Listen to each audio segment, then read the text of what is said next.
FCM is a global TMC. We have got a lot of customers in all corners of the world, and we've got a lot of markets where we're live, like more than 100 markets, which we support all sizes of customers and different verticals.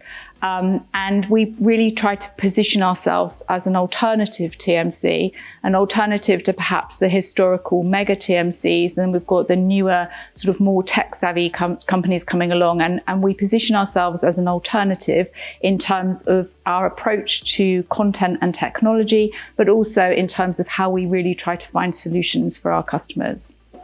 Modern air retailing is a real key part of that, actually, because it's really important that we offer our customers the most relevant content, but in the tools and the solutions that they need to use. So having it surfaced up to the customers and the travelers in the tool that they're using to create the booking, alongside not just air content, but the hotel and the rail content that's also very important to them, but also making sure that they can use those tools to service the booking and have help during disruption. Because if there's any disruption to a travel scenario, we don't want to have people queuing on the phones. We want it self-serve for the travelers wherever possible. And modern air retailing is a real key aspect of that. We've been working on our journey for quite a long time. And really, I think now people will probably be glad that we're stopping to talk about NDC so much internally, because it's business as usual.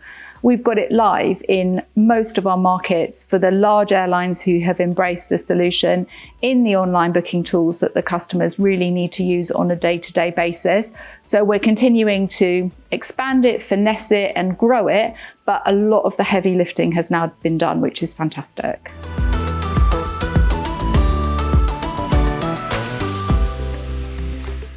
In reality of the value chain, sellers are at the end with the corporate customers. And so it's very difficult for us as TMCs to start that transition if the rest of the value stream hasn't also embraced it. And while we do see some of the large airlines are truly on that journey now, it seems like we have a lot to do in order to hit that target. There's a lot of conversations and there's a lot of things starting, which is good, but we have to kind of speed up the progress. I think that also from a seller perspective, obviously the reason that people want to move away from PNRs and legacy constraints is because they don't enable us to have true retailing. So we do need the airlines to continue to be creative to drive the ROI in that space.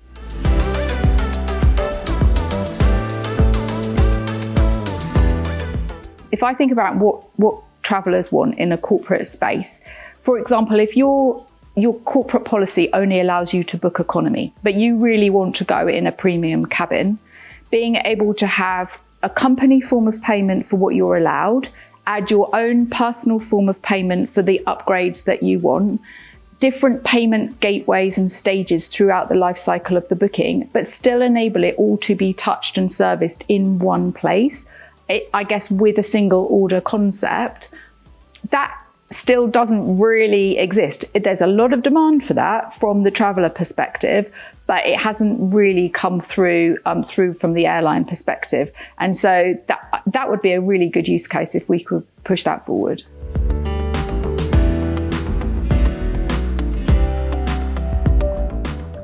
Payment is a subject that's quite close to my heart. Because I think with all of the industry forums that I join, it's possibly an area where we have the fewest experts come to explain what we need to transition and how we need to do it. Airlines need to embrace new forms of payment. Not just from in terms of things like more digital wallets and things like that, but the fact that different forms of payment could be used at different stages through the same order, even by the same traveller, I think is something that airlines kind of need to embrace as well.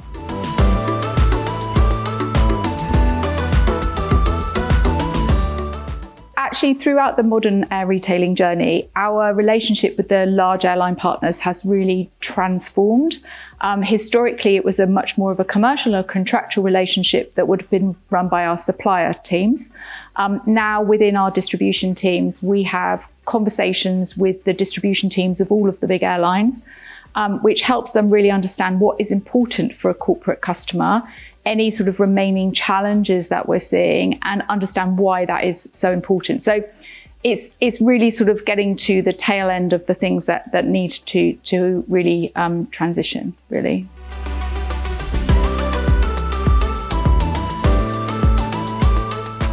So seamless servicing is so important for all of our corporate travellers.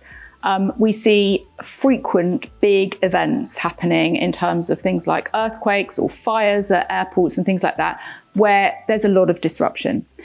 So it's critical to us to be able to enable servicing for our travellers where they want it, which typically means in a tool, on their phone, on the go.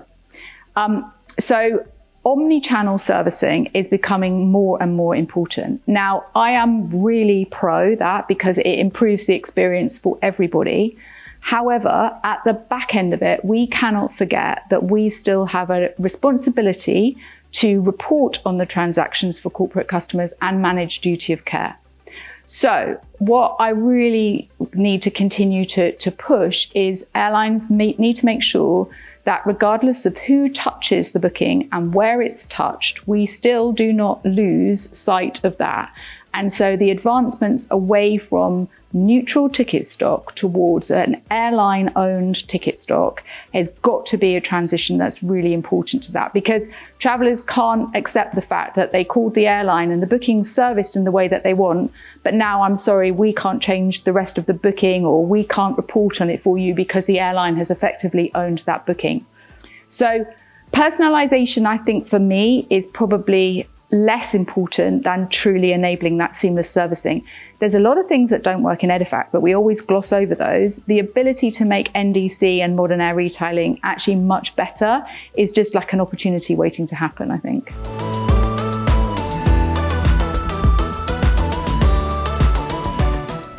So within FCM, we're really closely watching this industry transition. And for us, because we don't just sell air content, of course, we sell all of the content that the customers need, making sure that we can have it all in one database. We're sort of moving away from the concept of PNRs anyway to a true order value system.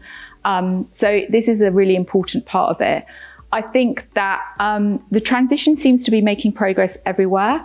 I'm not sure about the settlement area. I think that's an area that perhaps is not as well understood and also not as well appreciated in terms of what needs to change. The idea that we move from batch to real-time settlement makes complete sense, but I think the downstream impact of that on all of the value chain is probably the bit that we still need to focus on.